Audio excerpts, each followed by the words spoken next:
Hello everyone, my name is Jen and welcome to the Book Refuge and welcome to another recommendations video. This is one of the videos where I'm trying to do a bit of like quicker recommendations. I still have quite a few for you, but I'm trying not to be such a yakety yak just because it makes my life easier and your life easier to get to these.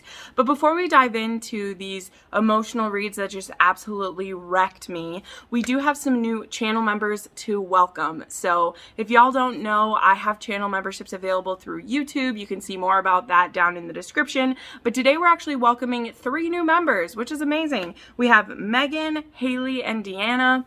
Thank you all so much for choosing to support this channel. It means so much to me and it just really helps me stay motivated to know that you guys care and that you are there for me. I know one of you already reached out to me and said hello, so I got you added to the Discord, but if you haven't already said hey, make sure to reach out to me on Instagram or Discord so I can get you your benefits.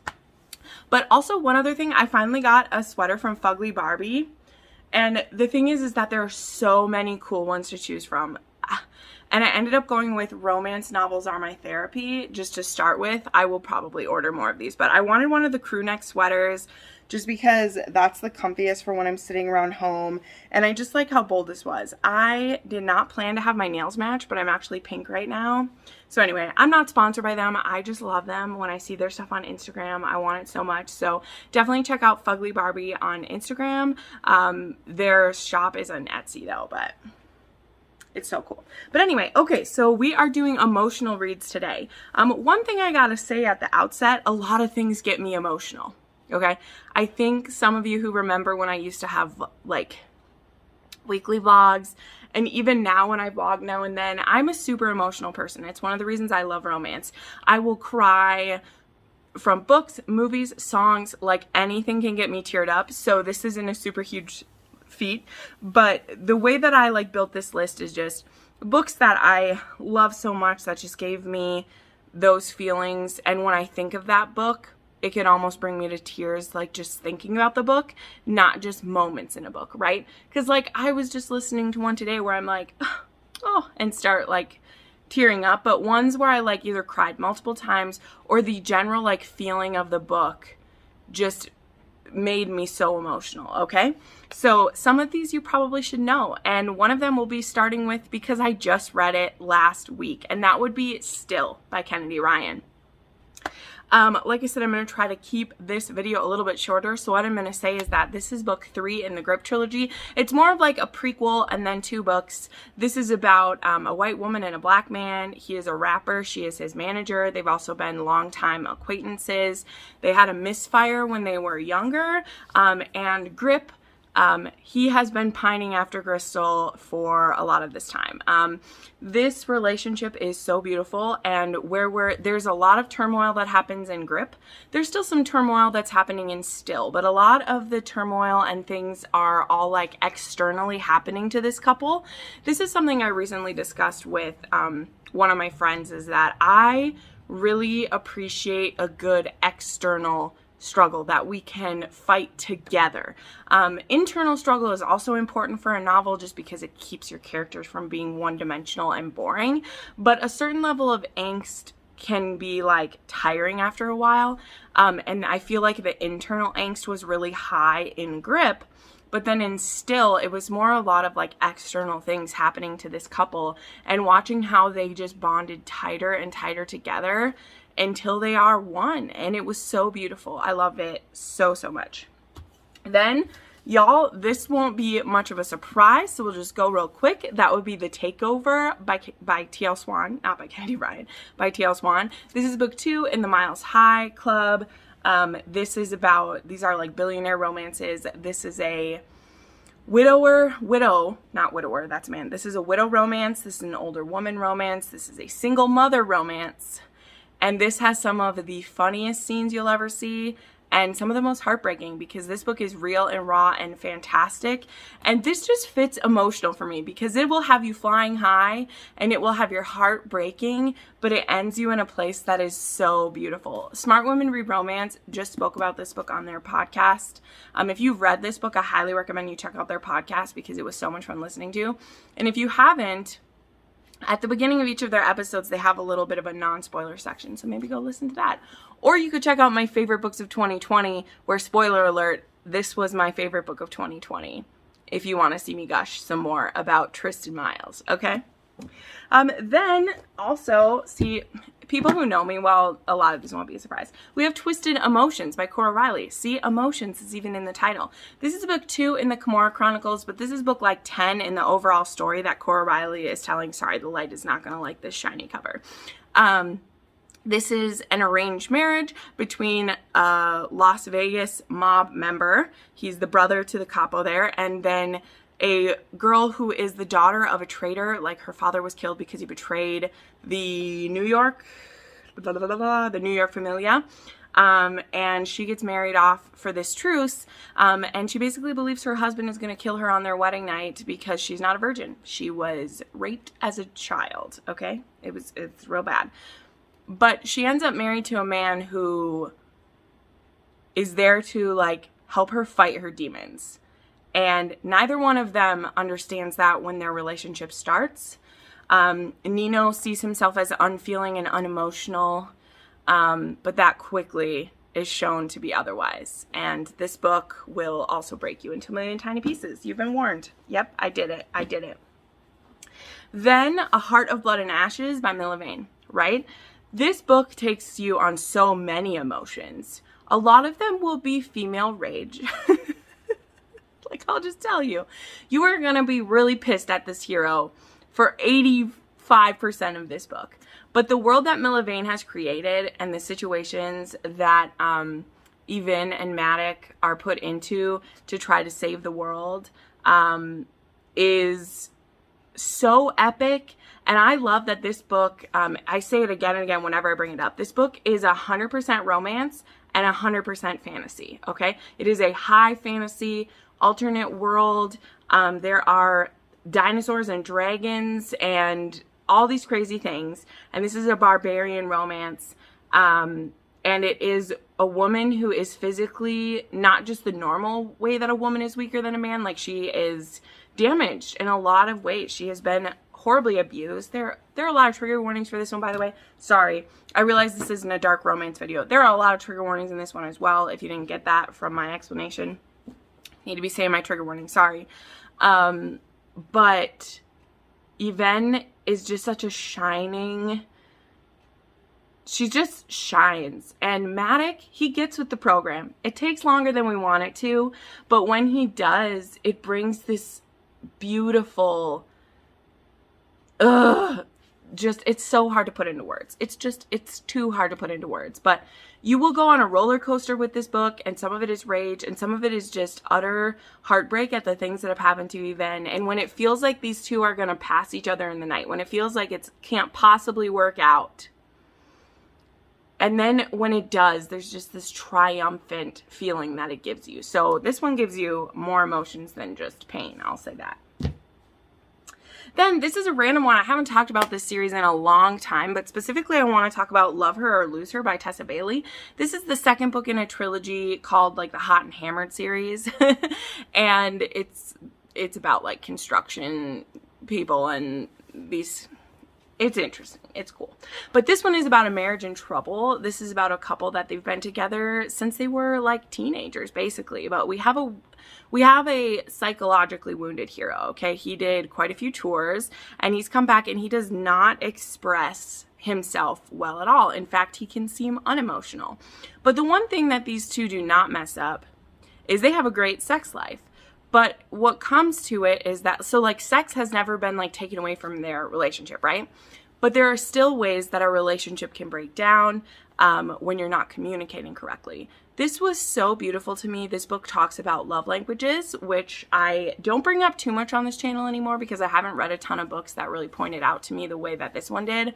But they end up going to therapy because the husband, I think Dom is his name, is like, I'll do anything. And she's like, okay, we're going to do couples counseling. And she's basically doing that to try to get him to give up.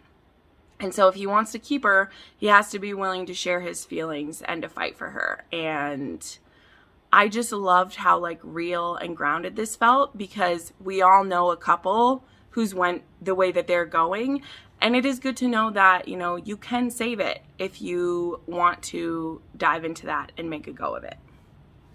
Then this is one that I'm very happy to see more of my friends reading now.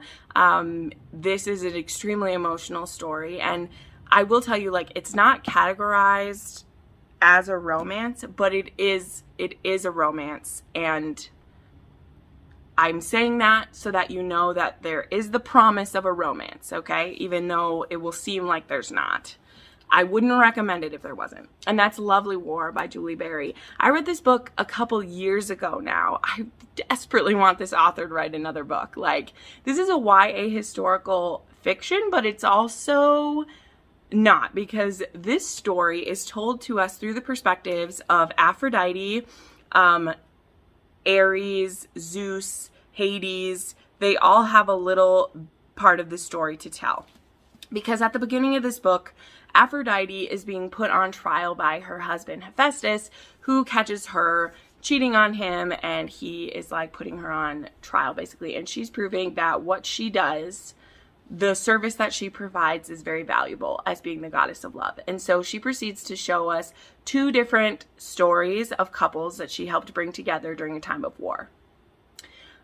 Which sounds kind of confusing, but it is so good. And so we get to see these two different couples. It's Hazel and James and Aubrey and Colette. And oh my gosh, there are so many different things that get in these couples' way. And it's crazy because we never get the POV like of the people. We're always getting the POV of the different gods and goddesses. And it was such a unique way to tell this story, and it just brought me to tears. I was a puddle of tears. It was fantastic. I loved it. Then we have, again, this is a very dark romance, okay? This one has some serious trigger warnings, so make sure you look them up, as do a lot of books by this author. But this is Poison by Jade West. Yes, that is a man biting some underwear. She's holding, if you could see the full picture, she is tugging the underwear from his mouth. It's pretty great. Oh my god, I love this book so much. This book is about this couple that they're getting it's kind of a second chance situation. But it starts out as this girl has, this woman, she has recently been diagnosed with epilepsy. This is in Own Voices as well, because Jade West also recently, like when this story came out, she'd also recently been diagnosed with epilepsy. And she is having some pretty bad flare-ups of those, and she hasn't been being satisfied sexually in previous relationships she had, not since she was with Lucas. And so she reaches out to him, and they decide to have a weekend together, and it kind of reignites her passion for each other. Now, a lot of people called them toxic for each other, called them poison for each other, because they like some pretty dirty things. They like some nasty things, like spitting in each other's mouths, and there's lots of underwear play that's done, like sniffing dirty underwear and things. Like, I know, it's weird. It's supposed to be. This is intense. But what they find is that in that relationship, in that place that they're in, is a kind of freedom that they can't get from the outside world. And they're judged very harshly by the outside world. And there is this certain situation that tore the two of them apart all those years ago, and that have told people that is why they shouldn't be together. And so there's lots of other people telling them they can't be together. But when they're together, it's the happiest that they've ever been. So I know that doesn't make a lot of sense. I'm really trying not to spoil this book, but this, like, Jade West does have some seriously emotional books. Like, I didn't even bring up Hello Stranger, because that one is just too emotional. But that's another one, Hello Stranger by Jade West. I should have brought that one up too, because that one just, whew. But this is one that I feel like hasn't been mentioned much, and I still haven't seen a lot of people read this one, but I really like this book. Then the one historical romance on here. I realized I should have had more on here, but I talk about historical romance a lot. But I had to have, again, the magic on here. This is one of the most, this was also on my top 10 list of last year. This is also a second chance romance. You think I kind of have a theme, I'm realizing here. Second chance romance. is the thing. But this is about Aline, who is the daughter, or who is the sister of Lord Westcliff, actually. And this is actually a prequel to the Wallflower series. But she used to love a stable boy, basically, named John McKenna. And when her father found out about it, he threatened to have McKenna, like, thrown in prison, basically. So she broke up with him in a pretty cruel way. He went to America, made his money, and now he's back because he wants revenge. But it's pretty clear that, like, the kind of revenge he wants is that he wants her. And she has had some things happen to her in the interim as well. And she wants him to have what he wants. So it's very interesting because he comes in ready to, like, seduce her and have his way with her. And she's kind of just like, take me. There's a lot more to it than that. But this book also has a secondary love story, which to me is just as beautiful. And it's about her sister, Olivia. And then John's friend and business partner who comes with him, who is an alcoholic. And that storyline really touches me because I have a father who's an alcoholic, and the way that they talked about alcoholism in here, even for like the time period that it was in, because people weren't always seen as being alcoholic when you drank alcohol all the time. And I just really liked how it was handled within this. So it's so good. Then just two left here. So I want to talk, just really quick mention Filthy Sex. This is book 4 in the Filthy Fecker series, or it's also called the 5-Point Mob Collection by Serena Akeroyd. This book, it's really hard to talk about because it involves like plot points that start in like the first book even. But this is also an arranged marriage. This is an age gap. This is actually the hero previously had an affair with the heroine's mother. She was an older woman than him, but it's very interesting. There's no chance of this being incest, I'm telling you. Like, he literally had the affair with her mother, like, after she was born. She had a very horrible father. She has a horrible father. Camille, there's also self-harm in this book. Camille has been living with a biker gang for many years, and she's treated really horribly there. And so to cope with it, she self-harms. But the thing that makes this one so emotional is the use of pain in a constructive way, and a hero taking vices that were painful and turning them into beautiful things. And I just love that so much. I think it's so beautiful and touching and fantastic.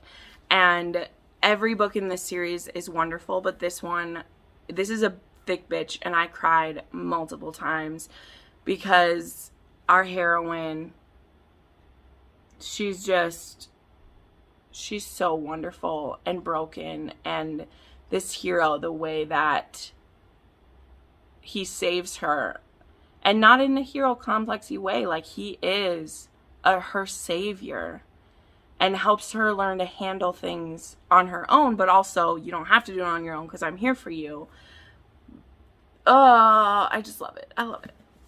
And then the last one, which I'll just show really quick, but this is emotional reads. And for me personally, this is one of the most emotional books for me that, like, I just love it so much. And that's Written in My Own Heart's Blood by Diana Gabaldon. Yep, I'm still an Outlander stan. Y'all know it. Y'all know it.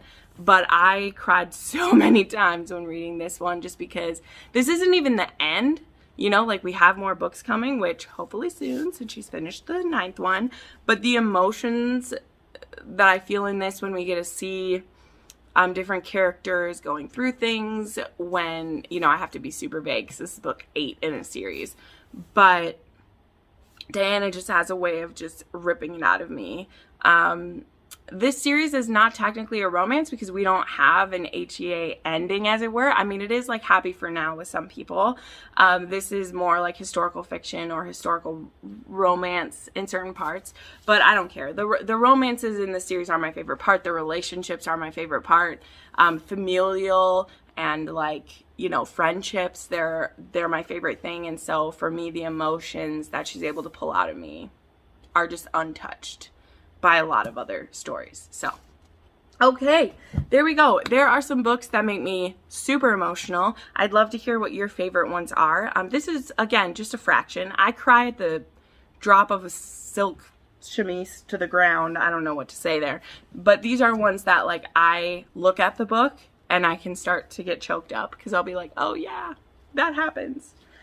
That's how I feel about these. So anyway, thank you so much for watching. Again, if you're interested in channel memberships, check out the link down in my subscription. I put up new videos 3 to 4 times a week, and you can watch some more of them right now. Bye!